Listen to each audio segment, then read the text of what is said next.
Assalamualaikum warahmatullahi wabarakatuh. Perkenalkan, saya Putri Anggraini dengan NIM 2004213 dari jurusan Ilmu Administrasi Negara akan menjelaskan materi kompensasi sumber daya manusia pada mata kuliah Manajemen Sumber Daya Manusia Sektor Publik yang diampu oleh Bapak I. Permana.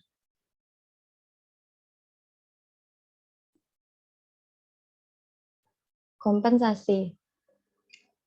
Perusahaan berhadapan dengan tantangan besar untuk mempertahankan kelangsungan hidup. Maka perusahaan memandang kompensasi sebagai kunci mengelola sumber daya manusia secara efektif yang sesuai dengan kebutuhan bisnis dan kebutuhan karyawan. Pengertian kompensasi. Kompensasi disebut juga dengan penghargaan atau ganjaran dan dapat didefinisikan sebagai setiap bentuk penghargaan yang diberikan kepada karyawan sebagai balas jasa atas kontribusi yang mereka berikan kepada organisasi.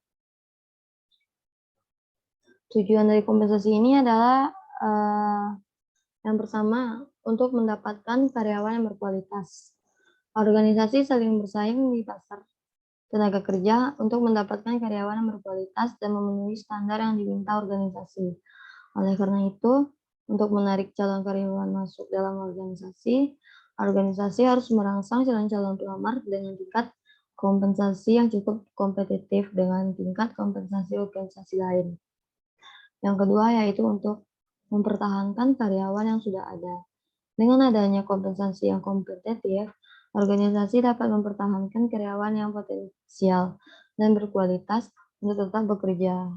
Hal ini untuk mencegah tingkat perputaran kerja karyawan yang tinggi dan kasus pembajakan karyawan oleh organisasi lain dengan iming-iming gaji yang tinggi. Yang ketiga adalah adanya keadilan. Administrasi kompensasi menjamin terpenuhinya rasa keadilan pada hubungan antara manajemen dan karyawan. Dengan peningkatan pekerjaan sebagai balas jasa organisasi atas apa yang sudah diabdikan karyawan pada organisasi, maka keadilan dapat dalam pemberian kompensasi mutlak dipertimbangkan. Yang keempat yaitu perubahan sikap dan perilaku. Adanya kompensasi yang layak dan adil bagi karyawan hendaknya dapat memperbaiki sikap dan perilaku yang tidak menguntungkan serta mempengaruhi produktivitas kerja. Perubahan-perubahan sikap dan perilaku ini tercermin dari rasa tanggung jawab, pengalaman kesetiaan pada perusahaan, serta motivasi dan prestasi yang meningkat dalam bekerja. Hubungan kompensasi dengan kinerja karyawan. Hubungan antara kompensasi dengan kinerja karyawan sangat erat sekali, yaitu hubungan sebab akibat atau causally relate. Oleh karena itu, menurut Spencer dan Spencer dalam Museriono, hubungan antara kompensasi karyawan dengan kinerja adalah sangat erat dan penting sekali.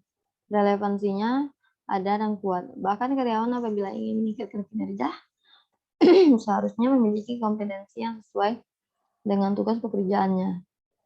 Oleh karena itu, pengelolaan sumber daya manusia memang harus dikelola secara benar dan seksama agar tujuan dan sasaran organisasi dapat dicapai melalui pengelolaan sumber daya manusia yang optimal.